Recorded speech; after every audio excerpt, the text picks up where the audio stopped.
नमस्कार, मैं सोनिया सिंह। स्वागत है बीट द कंपटीशन पे। तो बिल्कुल मेरे स्क्रीन के ऊपर एक आपको टेक्स्ट मैसेज नजर आ रहा होगा। इस टेक्स्ट मैसेज को मैं डिटेल में डिस्कस करने से पहले आपको एक चीज क्लियर कर दूं कि ये जो मैसेज है परसों से, यानी कि आज से 2 दिन पहले से जिन बच्चों ने बीएड का पेपर, जिन बच्चों ने केंद्रीय विद्यालय में पीआरटी का फॉर्म भरा था, उन सभी के फोन पे, यानी कि जो भी जिस फोन नंबर से आपने रजिस्ट्रेशन करवाया होगा, सभी के नंबर पे आ रहा है ना। ऐसे में अब बच्चों को समस्या ये हो रही है कि ये जो एप्लीकेशन फॉर्म का जो लिंक दिया हुआ है या ऑफिशियल वेबसाइट का जो लिंक दिया हुआ है, क्या वो सबके लिए है या फिर केवल डीएलएड वालों के लिए या फिर जेबीटी वालों के लिए या फिर यहाँ पर जिन्होंने एलिमेंट्री में अपनी क्वालिफिकेशन ली है उनके लिए है ना। इस चीज के ऊपर चर्चा काफी चल रही है। हालांकि मैंने काफी सारे बच्चों को पर्सनली टेक्स्ट मैसेज करके जवाब भी दिया, लेकिन क्लैरिटी नहीं हो पाई है। ये पूरा मामला आप सबको ध्यान में होगा कि अभी जो पिछले महीने 11 अगस्त के आसपास सुप्रीम कोर्ट ने बीएड वालों को पीआरटी से बाहर कर दिया। इसके बाद एक सवाल यहाँ पर और खड़ा होता नजर आता है कि स्टूडेंट्स का कहना था कि भाई हम जो बहुत सारे ऐसे कैंडिडेट्स हैं जिन्होंने दोनों ही डिग्रीज ले रखी हैं केवीएस पीआरटी के लिए, बीएड भी कर रखा है, डीएलएड भी कर रखा है, जेबीटी भी कर रखा है, बीएड भी कर रखा है, यानी कि एलिमेंट्री की भी क्वालिफिकेशन है और यहाँ पर बैचलर एजुकेशन की भी इनके पास क्वालिफिकेशन है। तो ऐसे में बहुत सारी चीजें जो है ट्रांसपेरेंसी में लाई गई और आयोग का कहना था कि ऐसे कैंडिडेट जिनके पास दोनों डिग्रीज हैं और जिन्होंने फॉर्म भरते हुए अपनी जो डिग्रीज हैं वहां पर डीएलएड मेंशन न करके बीएड मेंशन कर दिया था, और क्योंकि बीएड वालों को बाहर कर दिया गया है तो उनको नुकसान से पहुंचाने के लिए ये जो मैसेज टेक्स्ट मैसेज है वो सर्कुलेट हो रहा है। तो पहली चीज तो आपको ध्यान में रखनी है कि ये मैसेज सबके लिए नहीं है, जो आपको पता होना चाहिए, क्योंकि बहुत सारे बच्चों ने डायरेक्टली मैसेज कर करके मुझसे पूछा भी।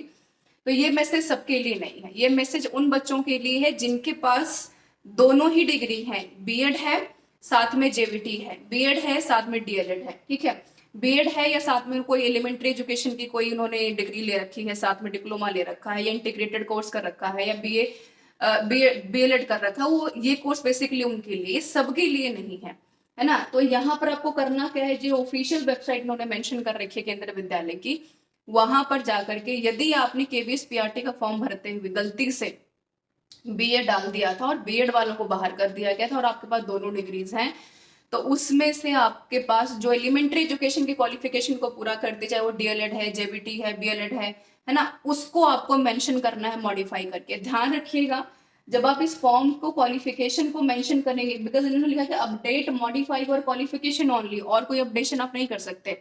तो आपने जब फॉर्म भरा होगा उस टाइम आपके पास एक रजिस्ट्रेशन आईडी और एक एप्लीकेशन आईडी आई होगी।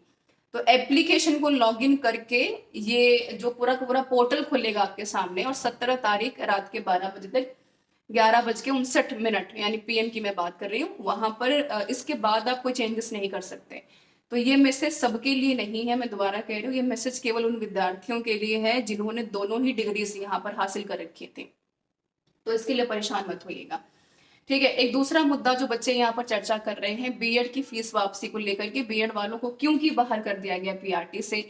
और एक अमूमन तौर पर आप सबको ध्यान में होगा कि केवीएस की ठीक ठाक फीस थी 1000 से लेकर के 1500 रुपए के आसपास। ऐसे में बच्चों की डिमांड है कि फीस जो है वापसी की जाए। ऐसे में बहुत सारे मैंने चैनल्स के ऊपर बहुत सारे लोगों को बात करते देखा कि वो बहुत सारी फेक न्यूज़ के बारे में बात कर रहे हैं कि भाई पैसे तो हमें मिल ही जाएंगे, यहाँ पर जाकर आप रजिस्ट्रेशन कर सकते हैं। तो उस चीज़ से सावधान रहिएगा। मैंने हमेशा आपको एक बात बोली है कि जब कभी भी कोई भी इस तरह की कोई न्यूज़ वायरल होती है या चर्चा में आती है तो प्लीज़ एक बार आप ऑफिशियली चीज़ों को चेक करा कीजिए। मैं जो केवीएस का ऑफिशियल वेबसाइट देख पा रही हूँ, 15 सितंबर के बाद कोई वहां पर ऑफिशियल अपडेट नहीं है। एक आखिरी अपडेट डाला गया है, वो है इनके अपने जो उप प्रधानाचार्य हैं उनके एलिजिबिलिटी क्राइटेरिया और सिलेक्शन प्रोसेस को लेकर के, अदरवाइज कोई वहां पर अपडेशन नहीं है। तो इस चीज को ध्यान में रखिएगा। आई होप कि दोनों ही चीजें क्लियर हो गई होंगी आपको। तो फेक न्यूज के चक्कर में पढ़ के अपना टाइम मत बर्बाद कीजिए। बहुत सारे एग्जामिनेशन आपके सामने, उसके ऊपर फोकस कीजिए, तैयारी कीजिए, और फिर भी कोई डाउट क्वेश्चन आता है तो जरूर पूछिएगा और बने रहिए बीट द कॉम्पिटिशन के साथ। Thank you so much everyone for your valuable time.